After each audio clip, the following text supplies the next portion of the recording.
Hey guys, how's it going? So no Spider-Man omnibus today. We got X Factor Volume 1, the original X-Men. I love how they say the original X-Men because you can't tell that they're the original there at all. But all in all, I do like this book. And there is so much packed into this. Let's see.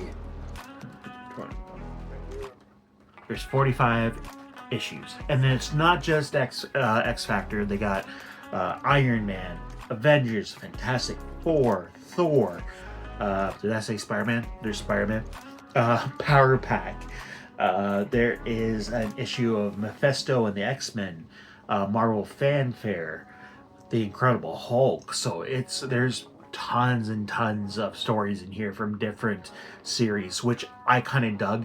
It's not just X Factor, because it could have been a whole lot worse. It could have been. Now this came out, I think, last year, and I think Volume 2 comes out in 2026, I think. So don't quote me yet. But if you're looking for it, I found it on sale like I do with everything else. So I think I paid like 90 something for it. But if you are looking and it is brand new, I am sorry, but this is a pricey one. It's $125 US, $156.25 Canadian. So if you're in Canada, you're kind of screwed. So go on Amazon, see if you can find it for sale, because it's always on sale, and pick it up. It's about 1,200 pages, which is probably your standard for your more expensive omnibuses. I find that they're about that much. But this is a beefy boy. This hurts my wrist. Like, look how thick that thing is. But it's got a beautiful inside with different comic panels there. You got the original team. You got Archangel there. I love how it goes from the blue to the I guess yellow, gold, whatever. Then you got Apocalypse. So this one has the first appearance of Apocalypse, the first appearance of Archangel. There is a couple of other first appearances, I think, but they're very lesser known characters and nobody really cares about them. For special features, it's not bad, actually. I'm really impressed with the amount of stuff that they actually have in this. Like, I'm trying to find the end here. There we go. Maybe? Nope. Oh, there we go. So for special features, and it's not just gallery stuff.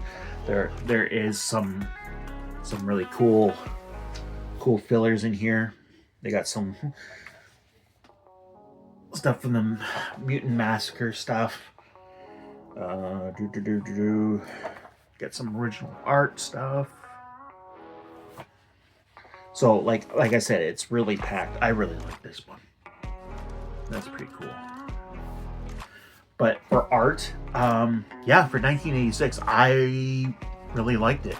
I was not a fan of the Avengers issue because I'm just not an OG Avengers guy. I like the new Avengers, and moving forward, I was never like a 90s kid looking for Avengers. I was more Spider-Man than anything, or Wolverine. So basically where this starts is, so Beast, Angel, and Iceman were part of the Defenders, which was an awesome book. I do love the Defenders. But sadly it got canceled, so Marvel was like, we don't have anything for these characters, what we're gonna do? And then they're like, let's form this other X-Men team, X Factor. So they brought them all together. They brought Cyclops back. Now this is after Jean Grey dies in the Dark Phoenix saga, so they kind of had to figure out how they're gonna do that. And I was never like fully into the Phoenix stuff, so reading this was just like, huh? But basically, the Avengers find this cocoon in Jamaica Bay. They find Jean Grey's body in there. Now the way they explain it is, the Dark Phoenix was never actually Jean Grey. It was the Phoenix taking the body or the likeness of Jean Grey and using that, but she The Phoenix wrapped Jean Grey in a cocoon, put her in Jamaica Bay, then pretended to be Jean Grey. And then the Avengers found her, then the Fantastic Four kind of broke her out, and then she became back into the X-Men universe and kind of just screwed Scott over big time because he was with Madeline prior. They had a son named Nathaniel. Cyclops did not know Madeline was Jean Grey's clone from Mr. Sinister. And then when Cyclops left to go see Jean, Mr. Sinister took Madeline and Nathan and basically faked her death.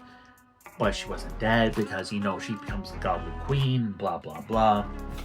So it was like all over the place, and trying to follow these stories is just insane.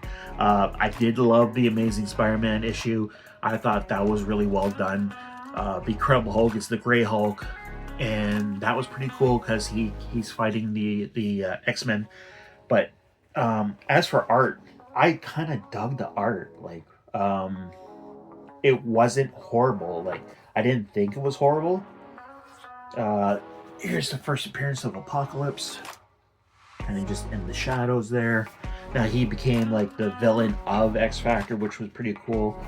Got that Cyclops thing. That Boy Scout. He's having a little tantrum. Everyone's telling him to shut up. I'm trying to find... Okay, I think this is the first appearance that you can actually see Apocalypse, which is pretty cool.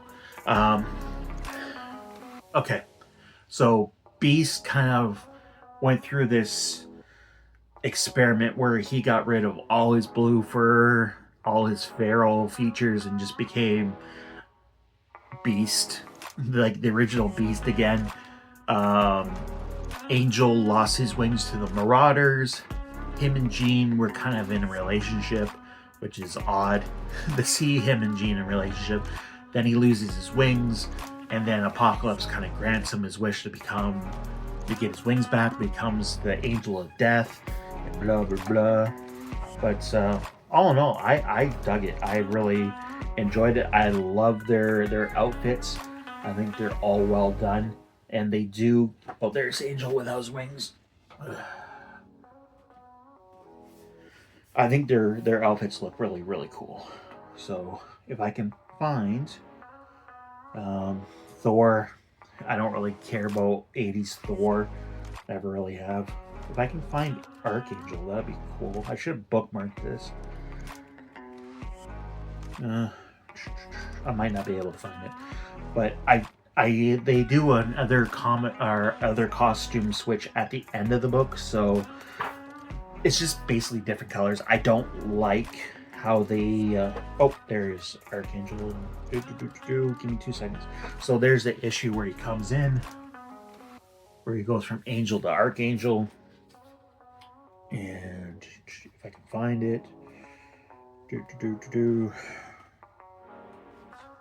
where the hell is he? I know this is riveting stuff, and I am so sorry. There he is. So there's Archangel there. But all in all, I really dug this book. I will be picking up volume 2, and hopefully down the road they might do more. I know that this is not just the original X-Men. I think that was the 80s was the original X-Men. The 90s it was Havoc, Polaris. I can never say her name. Magneto's daughter, the green hair chick. you guys can tell me in the comments. I know what I just don't know how to say her name. Wolfbane, strong guy, multiple man, stuff like that. That was more my X Factor than the original X-Men. So, but all in all, I think this is a great book to have in the collection. I can't wait for volume 2, probably volume 3. As you like, I have the omnibus, but I have these Marvel Essentials. So I am a fan of X Factor. I got this one. There we go. So yeah, I do read X Factor. I didn't mean to drop it. I do read X Factor, but I really want the omnibuses now. So but anyway, guys, long video short. So let me know down below, have you ever read X Factor? Let me know what you guys think. Will you guys pick this up, or will you just like, I'll just leave it for now. But yeah, so throw me a like, throw me a comment if you want. If you're not subscribed, please do, because I keep growing for some reason. People keep subscribing, which is awesome, which is new for me. So almost at 600. I think I'm like 3 short from 600, which is awesome. But anyway, guys, it's been a long day. I love you, and I'll talk to you later.